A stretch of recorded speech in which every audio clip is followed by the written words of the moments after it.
Allah hər birimizi, əzizlərimizi qorusun. Amma ümumiyyətlə yanğın halında, bu force major halda təbii ki, heç kim bunu gözləyə bilmir.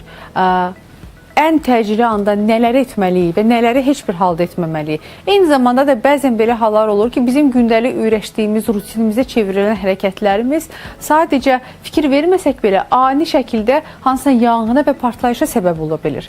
Nələrə evimizdə diqqət eləməliyik, nələrə uşaqlarımızla diqqət eləməliyik və bütün bu məsələlərə biz efirimizin qonağı təhlükəsizlik eksperti Orxan Musayevlə aydınlıq gətirəcəyik. Orxan bəy, sabahınız xeyir, xoş gəlmişsiniz. Xoş gördük.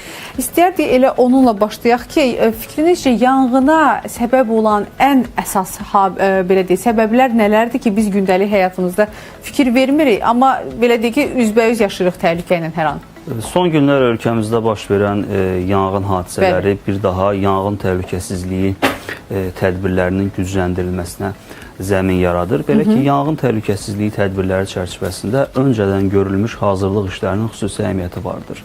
Bu hazırlıq işləri istər yanğın baş verməməsi üçün önləyici tədbirlər kateqoriyasına daxildir. İstərsə də yanğın hadisəsi baş verərsə, insanların təhlükəsiz və sağlam şəkildə təxliyə və yanğınla davranış qaydalarını özündə birləşdirir. Bu hazırlıq çərçivəsində insanlar ümumən yanğın baş verməsin deyə önləyici tədbirlər görməlidirlər. Bu tədbirlərdə nələr daxildir? Ümumiyyətlə, hər bir binanın, hər bir obyektin yanğın təhlükəsizliyinə məsul şəxsləri olmalıdır. Bu məsul şəxslər tərəfindən gündəlik, aylıq baxışlar həyata keçirilməlidir. Baxışlar nəticəsində hər hansısa bir yanğın təhlükəli materiallar və yaxud risklər aşkar olunarsa, dərhal bu risklərin aradan qaldırılması istiqamətində tədbirlər görülməlidir. Ümumən, binalarda yanğın təhlükəsizliyinin təmin olunmasına görə məsuliyyəti bina rəhbərliyi daşıyır. Bina rəhbərliyi də öz növbəsində bizim qeyd etdiyimiz kimi yanğın təhlükəsizliyi üzrə məsul şəxslərin təyinatını həyata keçirməli və onların mütəmadi işinə nəzarət eləməlidirlər. Yəni, yanğın baş verməsin deyə İlk öncə kompleks tədbirlər görülməli. Nədir o kompleks tədbirlər? O kompleks tədbirlər ümumən mövsümü deməli yanğın hadisələrini nəzərə alsaq, ən çox istilik cihaz və qurğularına tələbatın artması nəticəsində elektrik yüklənməsi və ya qaz sızması nəticəsində yanğınla müşahidə olunan partlayış hadisələrinin baş verməsi. Elektrik yükləməsi deyəndə, məsələn, naqillərin əriməsi, əriyərək yanğına keçməsi, bu hallar mı nəzərdə tutulur? Sıradan çıxmış, izolyasiyası olmadan, nasaz vəziyyətdə olan elektrik naqillərinin istifadə olunması və ya evdə bütün texnikaların elektrik naqillərinə qoşulması və bunun nəticəsində yüklənmənin baş verməsi ilə baş verən yanğın hadisələri buna daxildir və ya elektrik naqillərini və qurğularını nəzarətsiz saxlamaq əsas yer tutur ki, deməli, baş verən yanğın hadisələrinin demək olar böyük əksəriyyəti də bu səbəbdən baş verir. Məsələn, evdə hər hansısa bir elektrik cihazını qoşulu vəziyyətdə saxlayıb mənzili tərk edib, buna yanğın hadisələrinin baş verməsinə zəmin yaradır. Ya da ki, yatan yerdə telefonu belə deyək, elektrikə taxıb, yəni ki, hər bir force majora açıq olmalısan da, hazır olmalısan bu halda. Təbii ki, yəni baş verən yanğın hadisələrinin bu mövsüm, deməli, qış mövsümü boyunca əsas səbəbi elektrik və qaz təsərrüfatı sahəsində olan uyğunsuzluqlardır.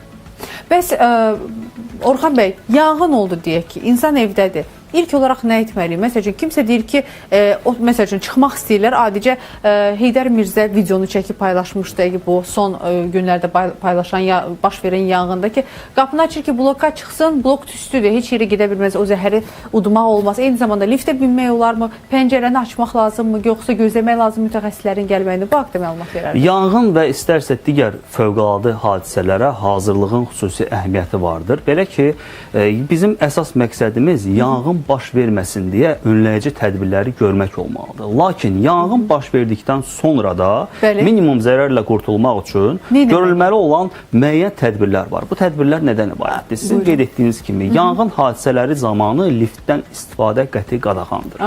Liftdən istifadə etmək olmaz. Bu təkcə yanğın hadisələrində deyil, bütün fövqəladə hallar və hadisələr zamanı liftin istifadəsi dayandırılmalıdır.